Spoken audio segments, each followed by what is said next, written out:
Hey everyone, this is Navart Wilborn, and I want to talk about change and adapting to change and how hard it is to adapt sometimes. And today's actually a special episode for me because I'm doing video recording for the first time. So, if you don't know me, I'm a mental health therapist. I'm a licensed professional counselor in Texas. And a couple of months ago, I started a podcast, a therapy podcast. So I've been doing the audio thing for a couple of months. It's been a lot of fun. I love it. But today's different because I'm trying to also record it and make it a video recording. And the reason I'm doing this is because I've actually had several people, clients and friends, who've really tried to convince me that I need to do video. But I wasn't against it, but I wasn't really for it because at the same time I guess I questioned it because it was intimidating to me. Audio is one thing. There's a protection that comes from being hidden and no one can see my face, but video is completely different. It's more revealing and it's not as safe. And there's also a technology issue for me. I'm not the most tech savvy person, so I'm having to learn a lot about this whole new world of doing videos. So I'm trying something new, and I'm the kind of person that's constantly encouraging people to change and to grow and adapt. So I might as well get on board with that and do it myself.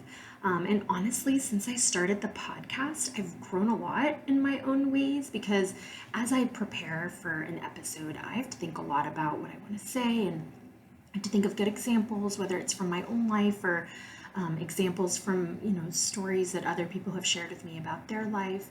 So as I've been doing that, I've learned a lot and I've grown a lot already. I've put a lot of the things I've talked about to practice in my own life, or I've learned from things I'd already changed in my life and chosen to share them with you. So this is one of those things I've learned. It's a big push for me. It's a big change for me. So I figured, why not make my little maiden voyage into the video world, into an episode about change and into adapting to change and not being set in our ways. It's funny because I actually pride myself as a therapist on being pretty laid back. I mean, if you're a client of mine, then you know that when you come to my office, I'm not formal at all. I take my shoes off. I have a dog in my office. We're just hanging out. And I also pride myself on being very professional. As a therapist, I'm very good at boundaries. I'm very good at maintaining the limits of the relationship with a client and just all the professional parts of being a therapist. I feel like I'm pretty good at that. But I do it without the formality of it. And it's really important to me. And honestly, it's not something that I've had to work on. It just kind of developed over time. I just got more comfortable with what I was doing and realized that my style was not super formal and that I wanted to just be very organic and just natural. And so that's what it kind of comes out as. And I don't think therapy in general should be super formal. I feel like it would be uncomfortable for me if I was to go to a therapist who is really formal. It would be hard for me to open up to someone like that. But formal and professional are two very, very different things. So I kind of get stuck in the professionalism piece because if you've ever been a graduate student in a counseling program, you would understand. So kind of scare us to be really professional and formal, and they teach you to not share stuff about your life with your client. And if your client asks you a question about your life, or if you've ever been through something similar to what they're going through, you're supposed to redirect the question. You're supposed to ask why they feel it's important to know this about you. What would it mean for them to know this about you? So it's very like, shut off, don't answer personal questions. I'm not like that. A lot of the therapists I know are not like that. But if you ask me a question, I'm gonna answer the question. If it's an appropriate question and it's appropriate for me to answer it, then I will.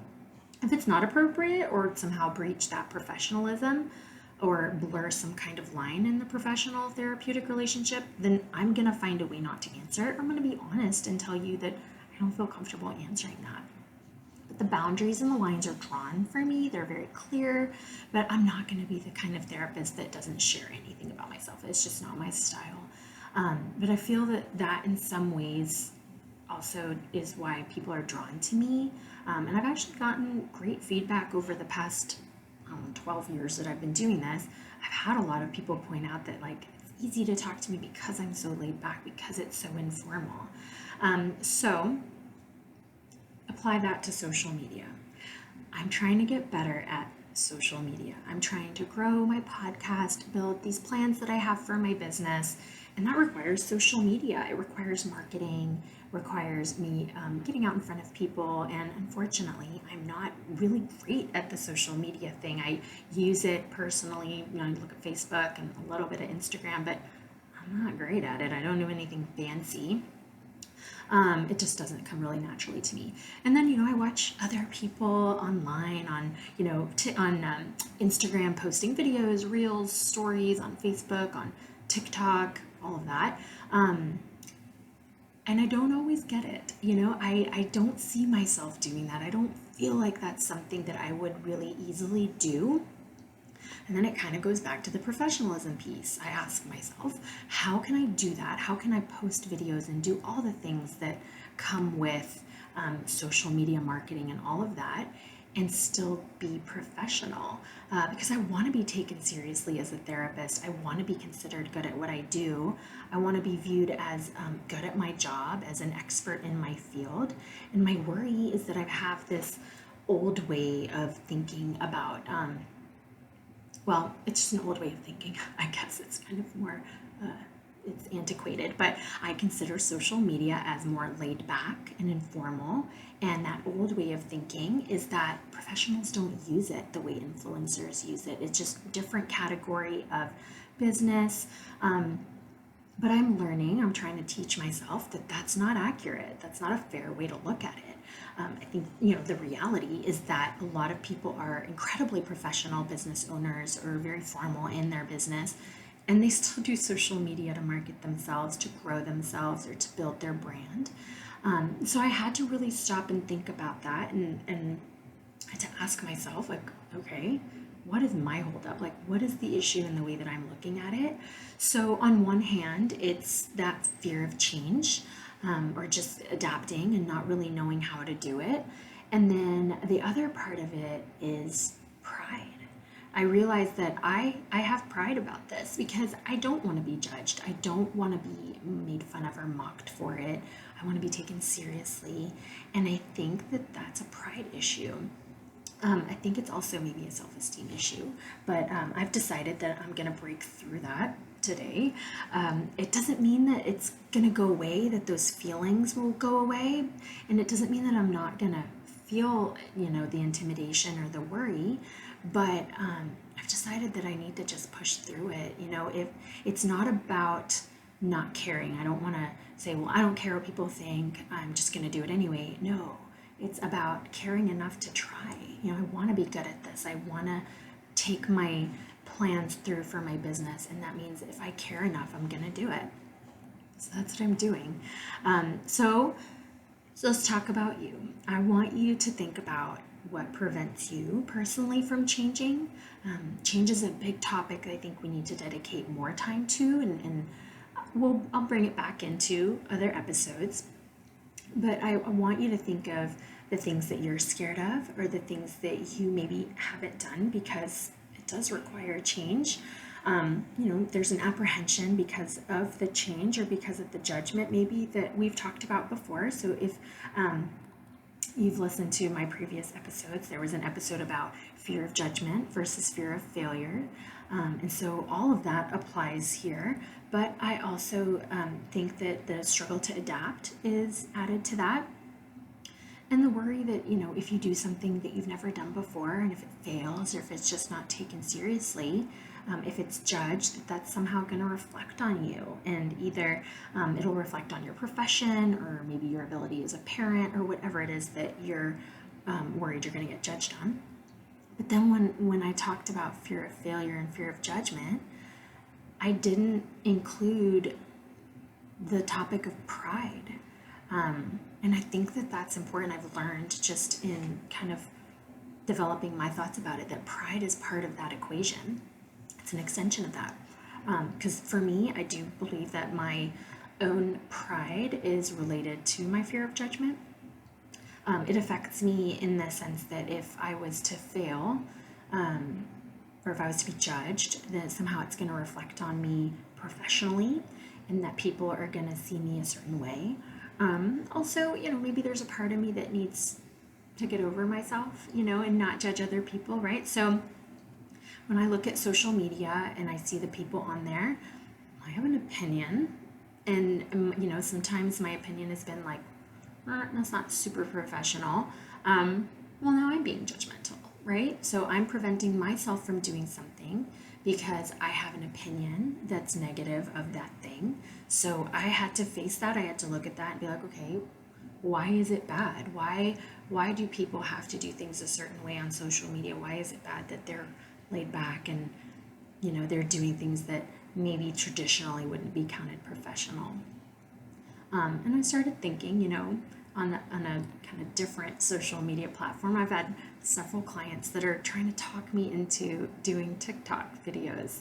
I'm not there yet. That's not currently happening because that's a bit of a stretch for me. But, I've had clients send me videos of different therapists that they follow on TikTok. And when I watch it, it's hilarious. It's funny and it's relatable. It's interesting. It may not be this super deep emotional video about mental health, but that's okay. People love that. People enjoy that. That's why they're so popular. That's why so many people watch that stuff, because that's what they're looking for.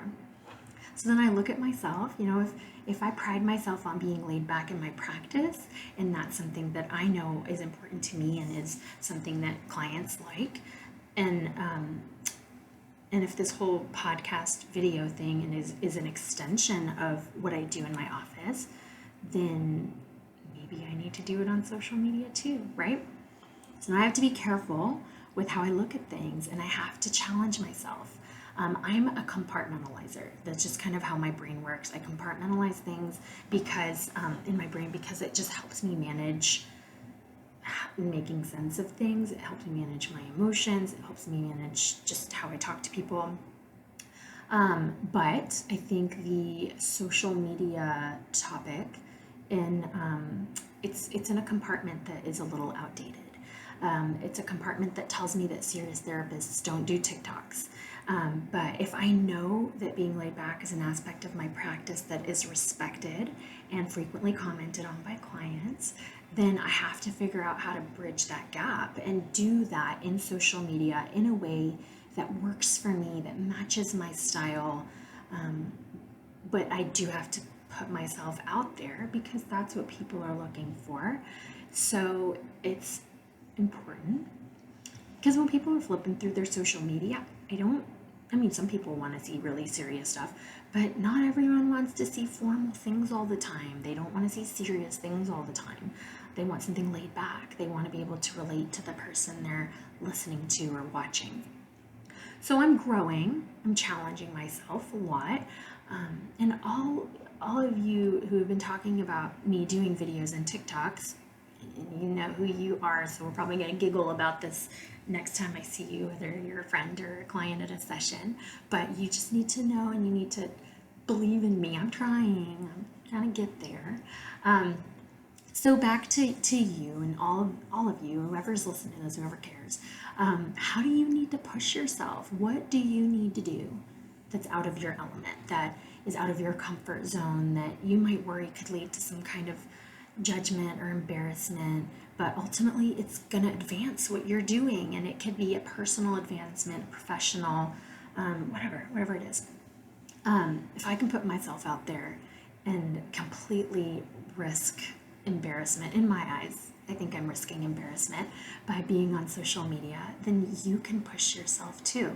So I hope that this just motivates you to take that step, whatever it is. If you don't know what that step is, just kind of try thinking about it. Think of things that you could do that would kind of take you where you would want to go, or make you more comfortable or confident in certain things, or advance something that you're working on.